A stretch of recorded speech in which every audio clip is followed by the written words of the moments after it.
갈릴리 겨자나무교회 교회 여러분, 오늘 토라 강의 성경 공부에 오신 여러분을 진심으로 환영합니다. 오늘 아침에 우리 윤주영 권사님을 마지막으로 보내드리고 돌아왔습니다. 참 슬프고 마음이 아팠지만 또 좋은 날씨 속에서 또 우리 교우들과 함께 마지막 발인을 볼 수 있어서 그나마 좀 위안이 됐습니다. 참 권사님 정말 우리 교회가 세워진 지 1년도 되지 않았는데 참 병중에서 권사 안수를 받으시고 임직 받으시고 한 70여일 정도 이렇게 투병하시다가 이 좋은 날씨 속에서 하나님 품에 안기셨는데 함께 위로해 주시고 또 아침에 참여해 주신 여러분께 감사의 말씀 드리고 싶습니다. 유가족들에게도 심심한 위로의 말씀을 전합니다. 오늘 우리가 이제 공부할 내용은 이제 출애굽기 20장, 그러니까 19장부터입니다. 19장에서 23장까지의 내용을 같이 공부하게 되는데요. 제가 처음에 토라를 얘기할 때 말씀드렸다시피 그 토라는 이 두 가지로 구성되었다 그랬습니다. 뭐냐면은 할라카와 핫가다라고 하는데 이게 이제 참 재밌는 것이 이게 사실 법전이에요. 그 토라라는 것이 가르침이잖아요. 그리고 이것이 이제 613가지의 그 계명의 형태로 또 법전의 형태로 이게 정리도 될 수가 있는데 이 안에 이게 법전인 건데 이 법전만 하면 재미가 없으니까 이것이 그 창세기의 이야기, 그 다음에 출애굽의 그런 이야기, 또 광야에서의 생활들, 그리고 그 40년 동안의 역사와 함께 이 율법이 들어간 겁니다. 그래서 이게 섞여 있어요. 그래서 할라카가 쉽게 말하면 법전이라고 한다면 법전, 그러니까 뭐라죠? 우리가 율법 전서라고 한다면 핫가다는 이야기예요. 이야기고 또 역사라고 할 수 있는 그런데 이 역사와 법전이 같이 섞여 있는데 우리가 이제 창세기부터 지금까지는 핫가다를 이야기를 했어요. 핫가다에 그러니까 모세가 등장하고 또 모세가 어떻게 살았고 그리고 모세가 어떻게 소명을 받아서 10가지 재앙이 있었고 홍해를 건너서 3개월 동안 좌충우돌하면서 시내산까지 이르렀던 그 핫가다 이야기들을 하다가 이제 오늘부터 그 이야기 속에 법전이 들어있는데 그 법전이 3개의 법전이 들어있어요. 첫 번째 법전이 뭐냐면은 계약법전이라고 합니다. 계약법전이라고 하는데 이게 출애굽기 20장에서 한 23장 내지 23장까지를 말합니다. 이게 하나의 법전이 들어있고요. 그 다음에 두 번째가 들어있는 게 성결법전이라고 합니다. 성결법전, 이것은 여러분 아시다시피 레위기를 말합니다. 레위기에 하나님 앞에 어떻게 나를 깨끗하게 하는가, 예배법 같은 거죠. 그 다음에 이제 중요한 것이 세 번째가 이 신명기 법전이라는 게 들어있어요. 신명기 법전. 이거는 신명기 12장부터 26장까지가 이게 다 신명기 법전이에요. 그래서 이 법전 세 개가 모세오경, 창세기부터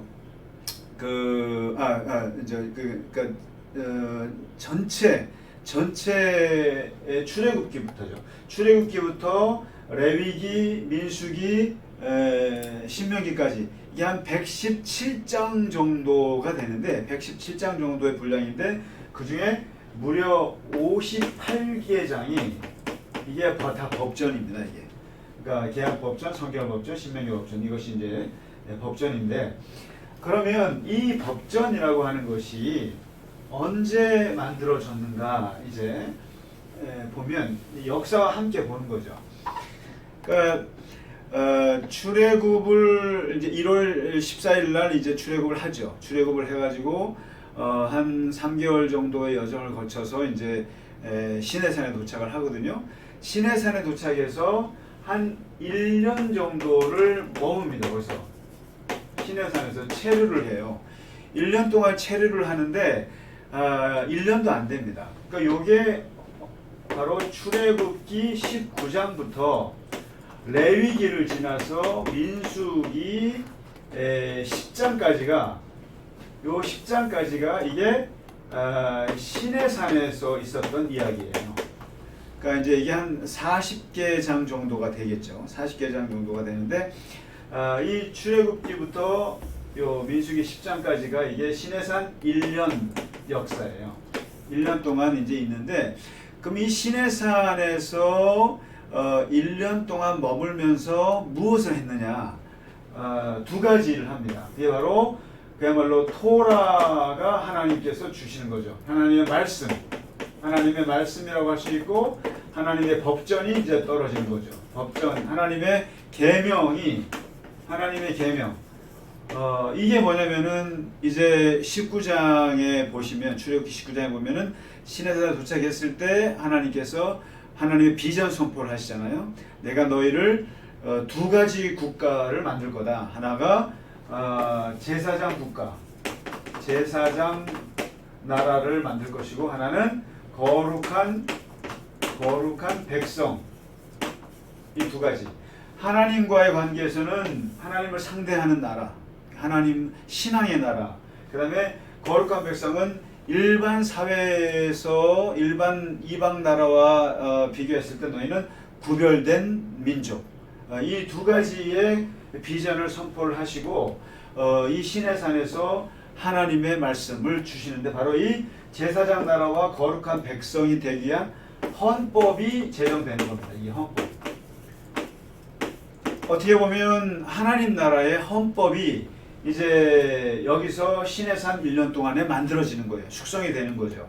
모세를 통해서 만들어지는데 이 토라의 말씀, 법전, 계명, 하나님 나라의 헌법이 이때 만들어지고요.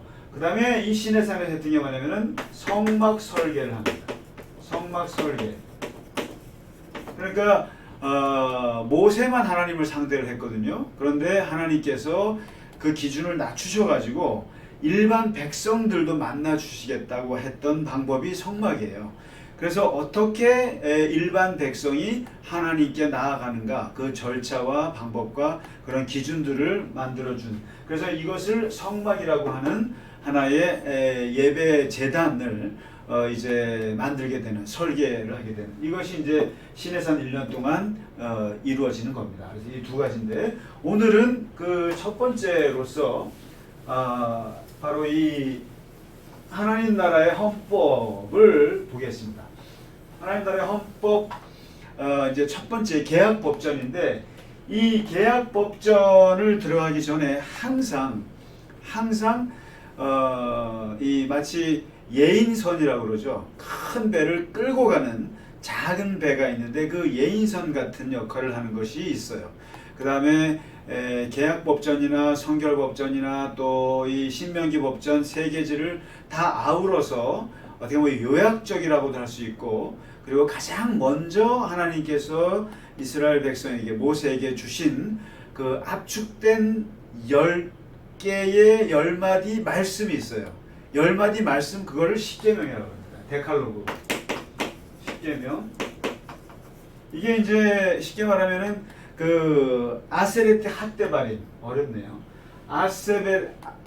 아세레트 핫데바림, 이게 10마디 말씀이라는 뜻입니다. 이것이 십계명인데 이 십계명이 일단은 모든 그 계약 법전을 이게 요약을 해주면서도 맨 앞에서 이끌어가는 아주 핵심적인 그 하나님의 말씀, 헌법이 되는 거죠. 이 십계명은 우리가 잘 알지만 구분을 한다면 2분법이 있고 3분법이 있어요. 그러니까 2분법은 두 가지로 나눈다면 1계명부터 3계명, 그리고 4계명 안식일 계명은 항상 중간다리 역할이고요. 그다음에 5계명부터 10계명까지 이렇게 해서 이제 나누는데 이것은 하나님에 대한 계명, 그다음에 50은 인간에 대한 계명, 이렇게 해서 두 개로 크게 나눕니다만 3분법이 있어요. 저는 이 삼분법을 좀 따르고 싶은데, 뭐냐면 1계명부터 1, 2, 3계명 요것이 하나가 있고, 그 다음에 이게 뭡니까? 나 외에는 안 된다. 나 외에는 여호와 외에는 누구도 섬기지 마라. 두 번째, 우상을 절대로 만들지 마라. 세 번째, 하나님의 이름을 망령되이 일컫지 마라. 요 세 가지 있고요. 그 다음에 네 번째는 항상 안식일이 있죠. 안식일을 거룩히 지키라. 이것은 그 다음에 5, 6, 7이 있어요. 이것이 뭐냐면은 부모를 공경하라. 부모 공경, 그리고 살인하지 마라. 그 다음에 간음하지 마라. 이렇게. 그 다음에 8, 9, 10이 있습니다. 8, 9, 10. 8, 9, 10이 있는데 8은 도둑질이던가요? 도둑질 하지 마라. 도둑질 하지 마라. 그 다음에 9는 거짓말 하지 마라. 거짓 증언하지 마라. 내 이웃의 집을 탐내지 마라. 이렇게 해서 이제 10계명인데, 이 1, 2, 3은 사람과 하나님 사이의 관계를 얘기해 주고 있는 계명이고, 5, 6, 7은 사람이 사람에 대해서 무엇을 지켜야 할 것인가, 이 부분이고, 8, 9, 10은 사람과 물질의 관계입니다. 도둑질 하지 마라, 탐내지 마라, 어떤 그 물질에 대한 부분, 이렇게 해서 하나님과 사람과 물질, 이 세 가지의 관계법이라고 말할 수 있는 거죠. 십계명이. 그래서 이제 이게 기본적으로 이렇게 십계명이 항상 먼저 주어집니다. 그래서 출애굽기 오늘 보시면 20장부터 23장까지가 계약법전이거든요. 근데 이 계약법전의 맨 앞에 선두에 나오는 게 이 십계명입니다. 십계명. 그래서 이 십계명을 통해서 이제 먼저 이것이 크게 아우르게 되고, 그러니까 하나님에게 대해서는 오직 유일신 하나님만 섬길 것, 그 다음에 다른 신들을 만들지 말 것, 그 다음에 하나님의 이름을 가지고 함부로 장난하지 말고 하나님의 이름을 망령되이 일컫지 말 것, 하나님에 대한 예의, 하나님에 대한 것이고요. 안식일은 기본적으로 이 이제 연결고리가 되는 중요한 것이고, 부모를 공경하고 부모에 대한 법, 그 다음에 사람이 사람을 죽이는 상해와 폭력과 폭행과 살인의 문제, 그 다음에 간음, 이제 그 뭐 처녀를 강간한다거나 또는 뭐 이렇게 근친상간을 한다거나 여러 가지 성적인 성윤리에 대한 부분이고, 그 다음에 이제 도둑질, 여기 이제 아시잖아요. 뭐 도둑질 했을 때 어떻게 갚을 것이고 어떻게 배상하고 이런 문제들, 거짓 증언하는 것, 그 다음에 탐욕의 문제. 그래서 이 남의 것을 탐냄으로써 모든 문제가 발생하는 것이라는 거죠. 그래서 이 십계명이 먼저 일단 크게 나오고요. 여기에 대한 이제 세부적인 율법이 이제 그 다음에 등장합니다. 바로 20장 22절부터 계약법전이 이제 시작이 되는데, 오늘은 한번 이 법전의 그 어떻게 이게 그 고대 사회에서 이렇게까지 이 법이 만들어질 수 있는가 참 신기하기도 한데요. 먼저 주제별로 간단하게 세부적인 주제별로 다뤄보면, 이제 20장을 한번 펼쳐보십시오. 20장을 펼쳐보시고 20장부터 23장까지가 법전이라고 생각을 하시고 한번 지금 공부하시면서 펴보시면 좋을 것 같아요. 그러니까 먼저 이제 조항이 나오는 건데, 먼저 첫 번째 20장 22절부터 26절까지가 우상 숭배에 대한 제정이에요. 우상 숭배, 그 다음에 제단에 대한, 하나님 앞에 제단을 어떻게 쌓을 것인가, 이런 조항이 나오는데, 첫 번째 절대로 신상을 만들지 마라. 그 다음에 너희는 돌단을 쌓아서 거기에 번제와 화목제, 글씨가 잘 못 쓰더라도 잘 이해하시기 바랍니다. 이렇게 해서 드리라. 돌단을 쌓아서 하나님께 드리는데 이 돌단은 다듬은 돌로 하지 마라. 참 재밌죠. 다듬은 돌. 그러니까 자연석으로 하라는 거죠. 그 자연석 그대로 다듬지 말고 인간의 손때가 타지 않고 자연적으로 가져온 돌로 하라. 그 다음에 참 재밌는 말이 나오는데 그 제단을 만들면 그 제단을 이렇게 계단을 만들 거 아닙니까? 그 계단을 오르락내리락 하지 마라. 네 하체가 보인다. 이렇게 하체가. 옛날에는 남자들도 이게 치마 같은 걸 입었으니까 그렇겠죠. 그러면서 이제 우상 숭배하지 말 것과 제단을 쌓는 법에 대해서 이제 나오고요. 그다음에 두 번째부터 이제 그 본격적인 21장 1절에서 11절까지 종에 대한 이게 참 의미 있습니다. 종을 노예 제도가 폐기된 건 아니니까 노예를 데리고는 있을 수 있지만 이들에 대한 인권 보호가 이 계약 법전에 나왔다라는 거예요. 종이라고 하는 것은 6년을 데리고 있고 7년째 해방시켜줘라. 이게 아주 파격적인 법이에요. 옛날에 고대 사회에서는 노예라고 하는 것은 그냥 영원한 영속적인 그 주인의 재산이었단 말이죠. 그런데 이 토라에서는 계약 법전에서는 6년 이상 종을 데리고 있지 마라. 7년에는 무조건 풀어주라. 이거는 파격적인 거죠. 그러나 만일에 이게 6년 동안 주인이 종을 데리고 있었는데 종이 주인을 너무 사랑해가지고 나는 그냥 영원한 종이 될래요 하고 주인한테 그렇게 하면 귀를 뚫어서 송곳으로 귀를 뚫어서 표시를 삼고 영원한 자발적인 종으로 삼으라. 이런 규정을 지금 하고 있습니다. 그러니까 종에 대한 인권을 여기서 얘기하고 있습니다. 함부로 하지 마라. 그 다음에 이제 세 번째 주제가 바로 살인 문제. 살인과 이 폭행. 이게 이제 굉장히 중요한 부분인데요. 이제 21장 12절부터 27절까지의 이야기 속에서 이제 그 나오는데 여기 보면 남을 살인한다. 남을 살인했을 때는 반드시 죽이라.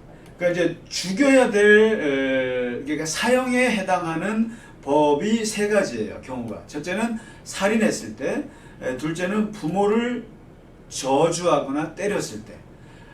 이 부모에 대한 권위는 대단했습니다.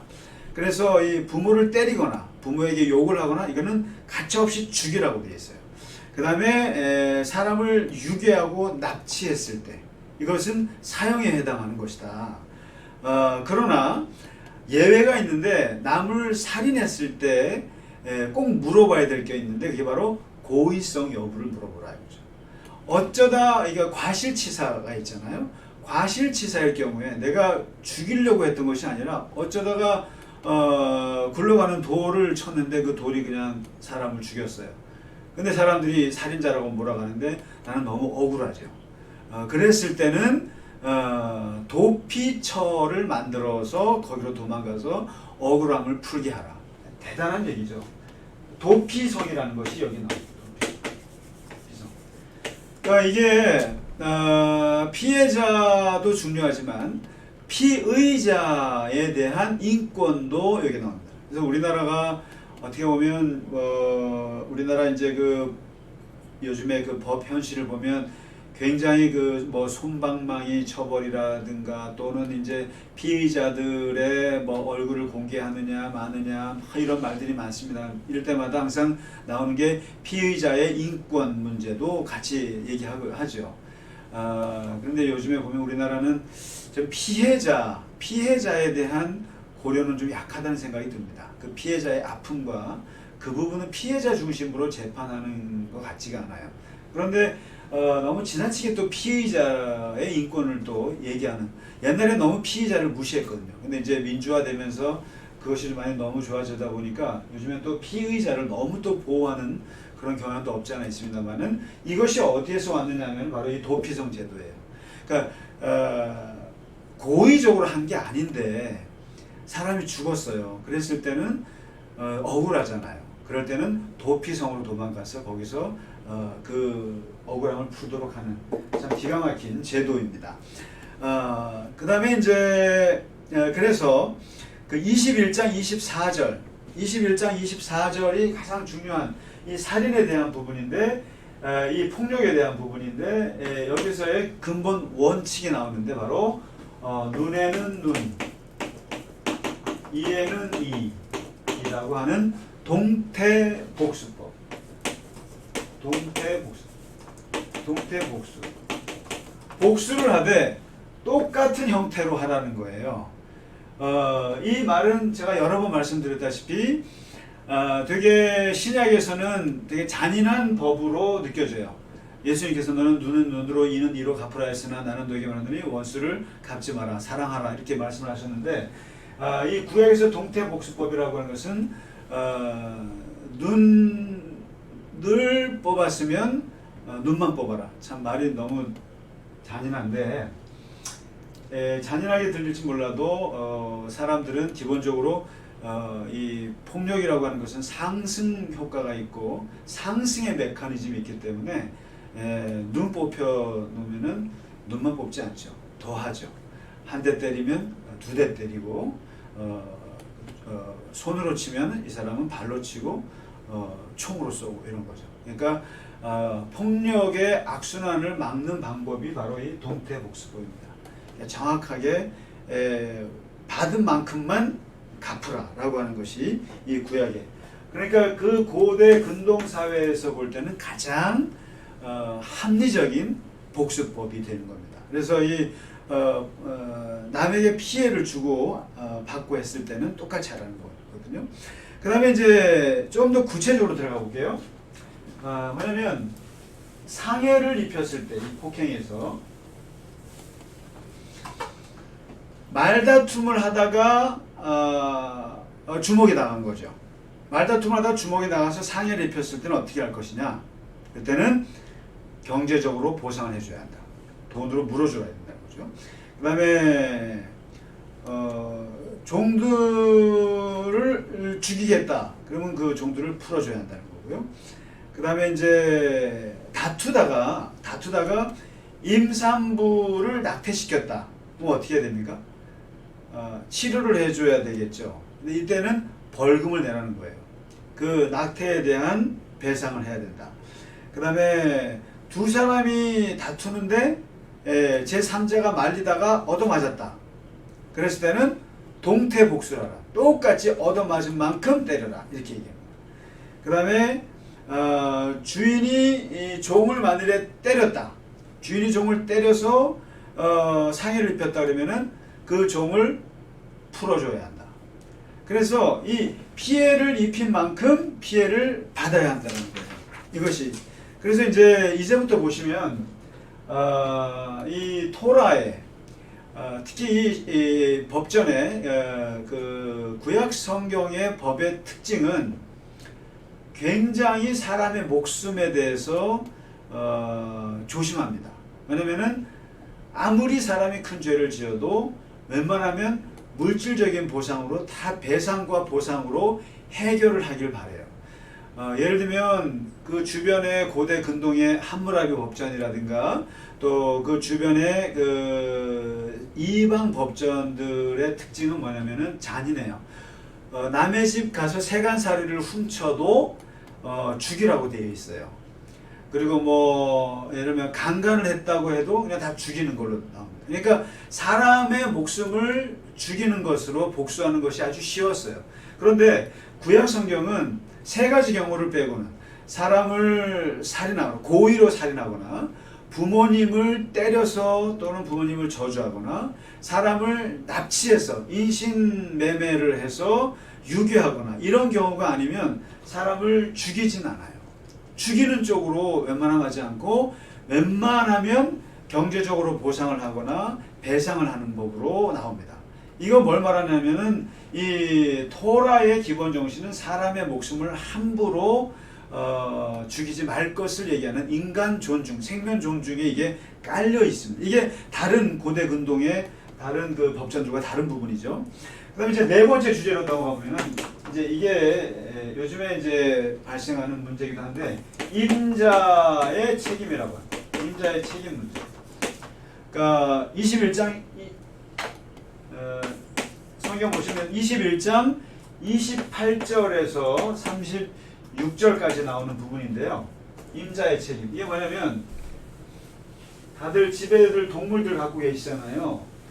동물들 요즘에 우리가 이제 애완용이라 그 반려견들을 키우고 하는데 그 당시에는 중요한 게 소나 양이나 이런 것들을 가지고 있을 때 이 소가 불가 어쩌다 이제 지나가는 사람을 쳐 죽일 수도 있고 또 다른 소를 죽일 수도 있고 뭐 여러 가지 피해를 끼치는 경우가 있다는 거예요. 나의 재산들이. 그랬을 때 어떻게 배상하고 갚느냐라는 겁니다. 그럼 한번 보실까요? 첫 번째, 내 짐승이 사람을 쳤을 때 나의 소가 사람을 쳐서 다른 사람을 쳐서 죽게 했을 때 어떻게 할 것이냐. 쉽게 말하면 우리 반려견이 내가 키우는 개가 다른 사람을 아이나 어린아이나 사람을 물어서 죽였을 때 어떻게 하느냐. 도살시키는 죽여야 돼요. 그 다음에 속죄금을 지불하도록 하라 이렇게 합니다. 그러니까 요즘에 보면은 애완용 개들이 사람을 죽이는 경우가 있잖아요. 이럴 때면 어떻게 하느냐. 개는 죽여야 한다는 거예요. 개는 죽여야 되고 그리고 거기에 대한 배상을 해야 돼요. 사람이 죽었기 때문에. 그 다음에 두 번째는 이 개가 남녀 종들을 물어뜯어 갖고 상해를 입혔을 때는 어떻게 하냐. 상해. 다쳤다 이거죠. 다치면 보상을 해야 됩니다. 돈으로 보상, 치료비를 주라는 거예요. 그 다음에 세 번째는 내 소가 다른 소를 죽이는 경우에 내 개가 다른 이런 경우 별로 없을 것 같은데 내 개가 다른 개를 죽였을 때는 이것은 배상입니다. 여러분 이 보상과 배상은 다르잖아요. 보상은 어떻게 보면 남에게 이게 이제 우리가 요즘 법률적으로 좀 나눕니다만은 합법적인 행위를 했는데 손실을 끼쳤을 때 보상을 해주는 거고 배상은 불법적인 거였을 때 그것을 경제적인 그것을 이제 배상해주는 갚아야 되는 것인데 소가 다른 소를 죽였을 때 배상하라고. 네 번째는 구덩이에 빠져버렸을 경우에는 뭐 또 이거 배상하라. 그러니까 보상과 배상이 이제 반복적으로 나옵니다. 그래서 여러분 집에서 개 키우시는 분들 이런 법이 있었다라는 걸 좀 참고로 알아주시면 좋을 것 같아요. 그 다음에 이제 다섯 번째 주제는 도둑질. 이제 10계명에 이제 아마 몇 계명인가요? 6계명에 7계명 정도에 나오는 건데 이 도둑질 22장 1절에서 4절인데 소나 양을 잡거나 내가 도둑질했을 경우에 몇 배로 갚느냐라는 거죠. 소는 5배로 갚아야 되고 양은 4배로 갚습니다. 그래서 우리가 사개오가 내가 누군가의 세금을 토색한 일이 있으면 내가 4배로 갚겠습니다 하고 약속하잖아요. 바로 이 4배가 바로 여기를 말합니다. 도둑질했을 때 남의 것을 도둑질하면 무조건 4배로 갚아야 돼요. 4배로. 이거는 동태복수법처럼 내가 하나를 훔쳤으니까 하나를 준다가 아니에요. 그게 아니라 하나를 훔치면 4개를 줘야 됩니다. 왜요? 그 훔치는 그 과정 자체가 폭력이에요. 그리고 남의 것을 빼앗았다고 하는 것은 그것은 돌려주는 것만으로 되는 게 아니라 4배로 갚아야 되는 거죠. 그래서 우리가 이제 예를 들면 뭐 전쟁 배상을 한다거나 또는 여러 가지 어떤 했을 때 이게 몇 배로 갚아야 한다라고 하는 것. 이게 4배입니다. 도둑질은. 그다음에 두 번째 이 도둑질과 관련해서는 만일에 우리 집에 도둑놈이 들어왔다. 도둑놈이 들어오면 싸우다가 도둑을 죽여버렸어요. 그러면 어떻게 하느냐? 들어온 도둑과 싸우다가 도둑이 죽었을 경우에는 무죄라는 거예요. 이게 바로 이제 정당방위 개념이 여기에 나오는 거죠. 정당방위. 누군가의 우리 집에 쳐들어왔을 때 내가 싸우다가 그 사람 죽었을 때는 살인이지만 그것은 무죄이다. 정당방위. 그 다음에 낮에 도둑질을 했을 때는 또 뭐 배상을 해야 된다. 뭐 이런 도둑질 관련된 것들이 이제 나옵니다. 그 다음에 이제 6번째, 이게 지금 오늘날에 이게 토라 아주 1500년 전에 아니 3000년 전에 이 법이지만 오늘날에 근본적인 그 법의 기본 토대가 된다는 것을 우리가 보려고 그러는 겁니다. 재산법에 대한 재산법 22장 5절에서 15절까지인데 만일에 내 짐승이 가다가 밭작물을 먹을 경우에 먹어서 그냥 그 논바닥에 있는 논을 다 그 쌀을 먹었을 경우에 어떻게 하느냐? 내 짐승이 남의 재산에 피해를 끼쳤을 때 이거 배상해야 된다는 거예요. 배상. 이게 다 이게 좀 경제적으로예요. 그러니까 사람이 죽고 안 죽고가 아닌 이상은 웬만하면 경제적으로 다 배상해 줄 걸 말합니다. 그 다음에 내가 맡긴 물건을 이 사람이 그 전당포에서 잡아가지고 보관을 했는데 만일에 상했어요. 만일에 잃어버렸어요. 또는 잘못 보관할 경우에는 2배로 배상해요. 2배 배상. 2배로 배상해주고 그 다음에 내가 누구에게 짐승을 빌려줬어요. 소를 빌려줬어요. 양을 빌려줬는데 이게 죽었어요. 그럼 어떻게 합니까? 싸우지 마시고 배상. 배상법이에요. 돈으로 물건 이렇게. 그 다음에 이제 7번째 이 재산에 대한 부분은 그러니까 결국 이 물질에 대한 부분은 막 다투지 마시고 배상해 주면 되는 거예요. 물질은 물질로 갚아주면 되는 겁니다. 이게 왜 그러냐? 재산이나 짐승이나 이게 다 소유물이에요. 물질이기 때문에 이걸 굳이 이걸 가지고 서로 멱살 잡고 싸울 일이 아니라 물질적으로 배상 문제로 다 풀 것을 얘기합니다. 7번째는 처녀를 강간했을 때 이게 성윤리의 부분인데 어떻게 합니까? 내 아들이 남의 집 딸을 건드려서 강간을 했어요. 그럼 어떻게 합니까? 요즘에는 이제 성폭행범으로 이제 끌려갈 것이고 다 할 텐데 이 당시에는 뭐라 하냐면은 성관계를 가졌기 때문에 아내로 삼으라. 그리고 납폐금을 지불하라. 납폐금을 지불하라. 그러니까 이제 뭐 옛날에 뭐 그러잖아요. 어르신들 보면 보쌈했다고 그러고 뭐 그렇게 해서 그냥 데리고 살고. 그러니까 이제 옛날에도 그랬다는 거죠. 그러니까 어쩌다 이제 그렇게 된 거를 됐으면은 그 여자를 버리지 말고 아내로 삼고 납폐금을 내라. 근데 만일에 그 처녀의 아버지가 거부하면 납폐금을 내야 한다. 근데 아마 금액이 올라가겠죠. 뭐 이런 식으로. 그러니까 이것도 마찬가지예요. 생명이 오고 가고가 아닌 이상은 이 어느 정도 돈으로 경제적으로 이 배상을 하라 이거죠. 자, 여기까지가 이제 그 계약법전의 초반부에 나오는 거고요. 그 다음에 이제 새로운 주제가 뭐냐면 22장 그 18절에서 20절까지에 나오는 조언이 나오는데 이제 8번째 이방 관습에 대한 법이 나옵니다. 첫째가 무당은 안 된다.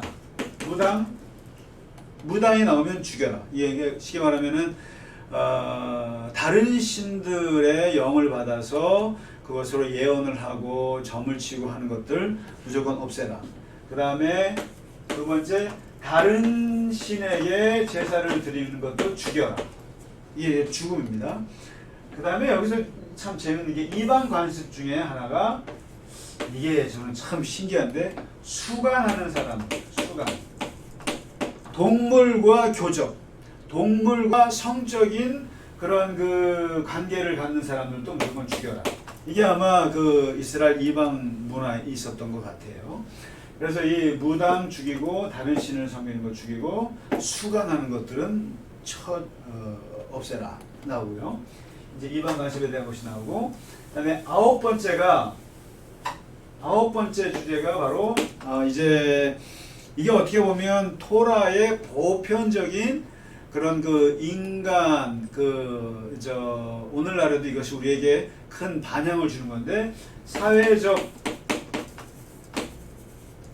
약자에 대한 계명이 나옵니다. 사회적 약자에 대한. 이게 아마 이게 토라의 특징이에요.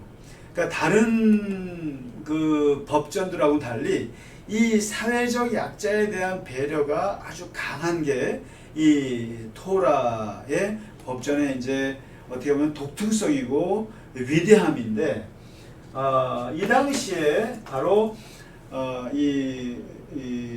딱 사회적 약자를 규정하는 세 단어가 딱 있었어요. 뭐냐면 나그네, 고아, 과부. 이 세 이름은 부모가 없고 남편이 없고 그 다음에 자기의 집이 없는 이러한 사람들, 사회적 약자를 대변하는 세 상징 단어입니다.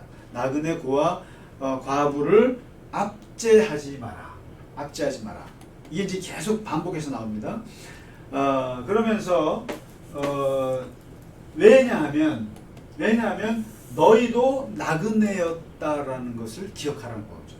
그러니까 너희도 히브리 그 애굽에서부터 나그네였기 때문에 너도 나그네들을 함부로 하지 마라. 그리고 이제 고아와 과부를 위해서 이삭을 죽지 마라. 이렇게 나오죠. 그러니까 이 사회적 약자에 대한 배려가 토라에는 아주 강조하고 또 강조합니다. 여러분 이민자로 살아보셔보면 아시잖아요. 남의 나라가 살아보셔보면 아시잖아요. 되게 서럽잖아요. 나그네들. 이스라엘이라는 나라 자체가 나그네 민족이었으니까.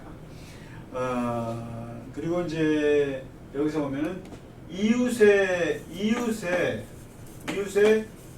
옷을 저당을 잡았을 때, 이 사람한테 뭐 이제 돈을 갚으라고 했는데 아까 보니까 이제 저당을 잡아야 될 거 아니에요. 근데 옷을 저당 잡았을 때는 해지기 전에 돌려줘야 합니다. 해지기 전. 참 재밌는 말이에요. 왜 해지기 전에 옷을 돌려주느냐? 여기 나오죠. 옷은 그 사람의 생명이라.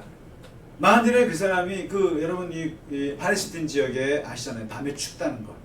그래서 그 옷이라고 하는 것은 집 같은 건데 그 옷을 안 돌려주면 이 사람 그날 죽는 겁니다. 그래서 만일에 그 사람이 부르짖으면 내가 응답할 거다. 너 큰일 난다는 거죠. 이 나그네 고아 과부도 압제하지 마라. 압제해서 이 사람들이 하나님 아버지 우리가 죽을 것 같아요. 저 사람이 우리를 괴롭혀라고 부르짖으면 내가 그런 기도는 직방으로 들을 것이다. 그러니까 죽는다 이거죠. 건들면 죽는다.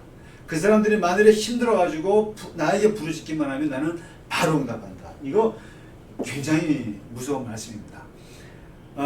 그 다음에 이제 가난한 자에게 돈을 구워줬을 때, 가난한 사람에게 돈을 구워주면 제발 채권자, 빚쟁이 짓 좀 하지 마라. 빚쟁이 노릇하지 말고 그 다음에 이자 받지 마라. 특히 가난한 자들에게는 이자 받지 마라. 이런 이야기. 사회적 약자에 대한 그 계약법전의 규정들입니다. 그 다음에 이 10번째가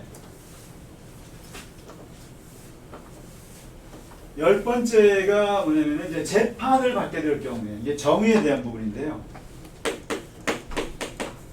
재판을 할 때, 그러면 이제 그 재판을 하는 사람 입장에서 중요한 기준을 얘기하는데, 이게 이제 사법부에 대한 얘기가 되겠죠. 거짓 소문을 내지 않도록 하라. 거짓 소문. 그러니까 위증의 이야기들을 하지 마라 이거죠. 이거 요즘에 가짜 뉴스하고 똑같아요. 그래서 명예훼손으로 걸리는 것들 이런 거잖아요. 거짓 소문을 내게 하지 마라.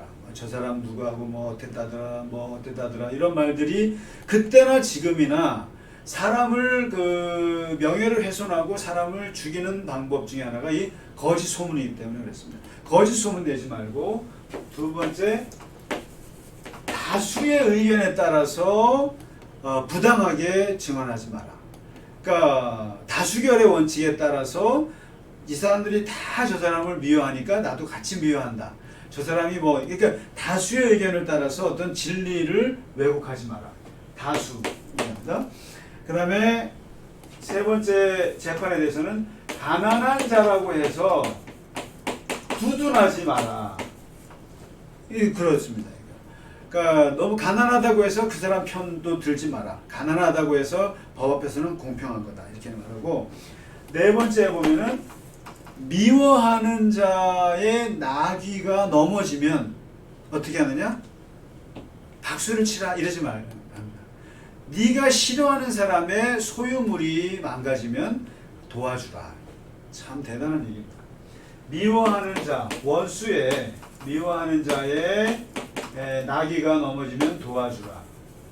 아무리 그 사람이 미워도 그 사람의, 그러니까 이런 그 사적인 감정과 공적인 의무를 성경은 구별하라는 거예요. 아무리 네가 그 사람이 미워도 그 사람이 만일에 어려움을 당하게 되면 도와줘야 한다는 거죠. 그러니까 싸울 땐 싸우더라도 도울 땐 도와야 되는데, 우리가 이것이 감정이 분리가 안 돼요, 사람들이. 이게 참 문제예요. 예를 들면 서로가 이제 싸우다가도 한 사람이 죽으면 애도를 표할 줄 알아야 되거든요. 그래야 되는데 이게 안 돼요. 근데 성경은 분명히 이걸 분리하라고 합니다. 그 다음에 다섯 번째 보면은 절대로 무죄한 자 의인을 죽이지 마라. 억울하게 죽이지 마라. 재판에서. 그 다음에 그렇다고 해서 악인 보고 악인을 의롭다고 절대로 하지 마라. 악인은 악인인 거다. 악인은 악인이고 의인을 억울하게 주지 말고, 가난하다고 해서 송사를 굽게 해서는 안 되고, 그 다음에 일곱 번째, 절대로 뇌물을 받지 마라. 뇌물을 받지 마라. 이게 재판이 공평하지 못하기 때문에. 그 다음에 이방 나그네를 압제하지 마라. 이런 식으로 이제 쭉 나옵니다. 그러니까 공평에 관한, 정의에 관한 부분이 이 계약법전에 쭉 재판과 관련해서 나옵니다. 그러니까 한마디로 말하면 위증하지 마라, 거짓말하지 마라. 그 다음에 가난한 자라고 해서 두둔하지 마라. 악인은 악인으로 분명히, 악인을 의롭다고 말하지 말고, 의인들을 억울하게 죽게 하지 말고, 그리고 뇌물을 받지 말고. 이건 아주 공평한, 이런 것들이 지금 계약법전에서 기본적인 그 정의에 대한 기본 규정이 나오는 겁니다.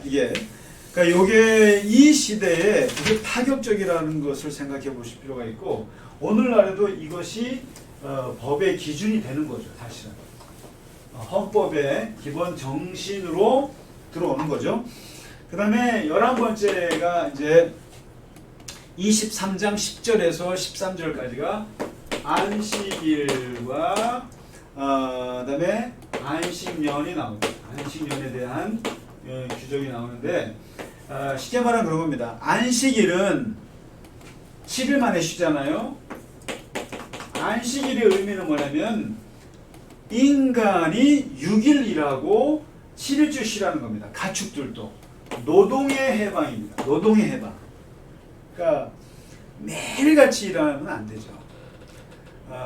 요즘에 여러분 그러니까 그 고대 사회에서는 인간에게 쉼이라는 건 없어요. 그 쉼이라고 하는 것은 신의 영역이고 하늘의 영역이었기 때문에 인간이 쉰다는 것은 있을 수 없었는데, 이 출애굽을 하면서 안식일 제도가 들어오면서 이게 이스라엘의 아주 독특한 이방인들과 구별되는 가장 강력한 구분되는 문화예요. 안식일, 쉬어라. 하나님이 쉬셨듯이 너희도 쉬라. 이런 게 어디 있습니까? 근데 이게 어떻게 보면 구약 성경의 위대함이고 토라의 위대함이에요. 지금 기독교의 위대함이죠. 그 당시에는 아무도 쉬지 않는 시대에 쉬라고 하는 것, 신만이 할 수 있는 것을 인간에게 성육시 시켰던 것이 바로 이 안식일입니다. 노동으로부터의 해방. 이게 대단한 파격적입니다. 근데 요즘에 보면 우리나라 보면 저는 이 지난번에 그 택배 회사의 노조에서 그렇게 하는 거 보면 저 이해가 돼요. 하루에 15시간씩을 노동을 하는 거죠. 아침 새벽 5시에 나가서 거의 뭐 밤늦게 들어와서 한 3-4시간 자고 또 와서 또 하루 종일. 이거는 이 안식일에 대한, 이 노동에 대한 인간의 착취예요. 그 자본가들의 착취고 회사의 착취예요. 제가 볼 땐 착취예요. 저도 당해보니까 알 것 같아요. 이거는 심각한 거예요. 사람이 쉴 수 있도록 하는 것이 얼마나 소중한 인간에게 소중한 것이고 중요한 것인지를 이 안식일. 근데 이거 예수님께서 그러잖아요. 이게 누구를 위한 거냐? 사람을 위한 것이다. 사람이 쉬고 봐야 된다는 거예요. 쉬고 일하고 노동의 해방이고요. 그 다음에 그러면은 이것만 해방하느냐? 안식년이라는 것을 또 만들어요. 안식년. 이건 뭐냐면 안식년은 사람을 해방시키는 거예요. 사람을. 종을 해방시키는 겁니다. 아무리 주인이 막강한 권력을 갖고 있어도 종은 6년만 써. 6년만 쓰고 7년째는 무조건 풀어줘. 그리고 그 다음에 그 사람한테 물어봐. 네가 계속 종 할래? 그러니까 해방 노예에서 해방될래? 아니면 우리 집에서 계속 있을래? 그 본인의 선택을 물어보는 겁니다. 이게 이 안식년, 사람의 종으로부터 해방이고, 여기서 또 한 가지 나오는 게 뭐냐면은 희년이죠. 7년 해서 49년에서 50년째 되면은 7년이 7번 돌아와서 이때는 모든 토지의 해방이에요. 토지 해방. 그러니까 남의 땅을, 내가 가지고 있는 땅도 50년 이상 갖고 있지 말라는 거예요, 이게. 그러니까 오늘날 이 부동산에, 우리나라 부동산의 문제도 이 신현 제도가 얼마나 좋은 건지 몰라요. 그러니까 토지를 내가 영구적으로 갖고 있겠다. 이건 말이 안 되는 거죠. 그래서 어떤 그 과학자는 뭐 말하기를, 그러니까 만약에 이 땅에서 땅이 사유화되고, 그 다음에 공기가 사유화되고, 햇빛이 사유화되고, 또 한 가지가 있는데, 이것이 사유화되는 날이 오면 지구는 종말이다라고 하는 거죠. 왜냐면 물도 있나요? 물. 그래서 이제 공기도 돈으로 사서 마시게 되고 햇빛도 사서 마시게, 이게 쬐게 되는 날이 오면 종말인 거죠. 근데 이 땅이 뭐냐면 모든 이에게 다 하나님이 주신 거라는 거죠. 누구나 공유해야 될 거라는 거예요. 그런데 이것이 사유화되기 시작하면 이 모든 것, 땅과 공기와 햇빛, 물, 이것이 사유화되면 그때는 지구가 끝이라는 거죠. 근데 이제 지금 현재 물과 땅은 사유화되기 시작했죠. 땅도. 근데 이제 공기와 햇빛은 아직 서로가 돈 내고 마시진 않습니다만은 이것도 이제 돈 내고 마시기 시작하면은 이때는 정말 희망이 없는 거죠. 바로 이 안식일, 안식년 제도의 특징은 인간의 노동, 그 다음에 종으로부터 해방, 그 다음에 토지도 언젠가는 다 돌려줘야 한다는 거예요. 그러니까 영원히 소유하는 건 없는 거죠. 자, 그 다음에 이제 마지막 12번째가 절기 문제가 나는데, 절기는 앞으로 이제 우리가 그 성결 법전에서 더 보겠습니다만은 무교절 이게 6월절이죠. 그 다음에 맥추절 이걸 초실절이라고 하고, 그 다음에 수장절 이걸 초막절이라고 하죠. 이 세 가지 3대 절기를 지킴으로써 12지파 이스라엘 백성, 이스라엘 국가의 그 결속을 하고 영적인 유대감을 갖도록 하는 이 절기를 이제 제정해 줍니다. 자, 이제 마지막으로 오늘 23장 19절을 좀 유의해서 보시기 바랍니다. 23장 19절에 저는 이 구절을 보면 마음이 찡하고 굉장히 그 마음이 아련하는 그 구절인데, 이게 뭐냐면 이게 토라가 가지고 있는 인간에 대한 생명 존중의 아주 극치를 보여주는 구절이에요. 한번 23장 19절을 펼쳐보시면 여기 보면 아랫단 쪽에 있습니다. 뭐냐면 너는 염소 새끼를 그 어미의 저주로 삼지 말라. 염소 새끼, 그러니까 어린 송아지가 가장 맛있는 그 스테이크죠. 근데 그 요리를 하기 위해서 이것을 어미의 우유를 거기에다가 해서 새끼를 삶아요. 이거는 정말 야만적이라는 거예요. 이게 이제 그 주변의 가나안의 그 주변 고대 근동의 그 주변 이방 사람들은 맛있는 요리를 하기 위한 방법이 이거였다는 거예요. 그러니까 염소 새끼를, 그러니까 연계백숙 같은 거죠. 염소 새끼를 잡을 때 어미의 젖에다가 삶아서 하면 더 맛있나 보죠. 그렇게 해서 하는데 바로 이 하나님께서는 이런 것이 너무나 야만적이고 너무나 비인간적이고 너무나 뭐라 그럴까요? 생명에 대한 존엄이라고는 찾아볼 수 없다는 거죠. 어떻게 새끼를 어미의 젖에다가 해서 그렇게 어미와 새끼를 다 같이 잡아서 그렇게 죽일 수가 있느냐? 그건 안 된다. 그래서 이 생명의 존엄성을 아주 잘 표현한 거죠. 그렇잖아요, 여러분. 이게 예를 들면 부모와 자식을 같이 죽인다거나 이런 그 어미의 젖을 가지고 그 아이가 죽을 때 이게 하나님이 보실 때는 안 된다라는 거예요. 사람이 죽여도 그 동물들을 죽여도 이게 어느 정도 도리가 있는 거예요. 그래서 여러분 도살이라고 하는 거 잘해야 되는 거예요. 개를 죽이더라도 정말 안락사를 시키거나 소를 잡더라도 함부로 잡으면 안 되는 겁니다. 이게. 사람이 이게 죽을 때도 어떻게 보면 존엄하게 죽을, 동물도 마찬가지예요. 존엄하게 죽을 권리가 있고 또 그렇게 해야 되는 거거든요. 그러니까 어떻게 염소 새끼를 잡는데 거기에 어미젖으로 삼냐 이거죠.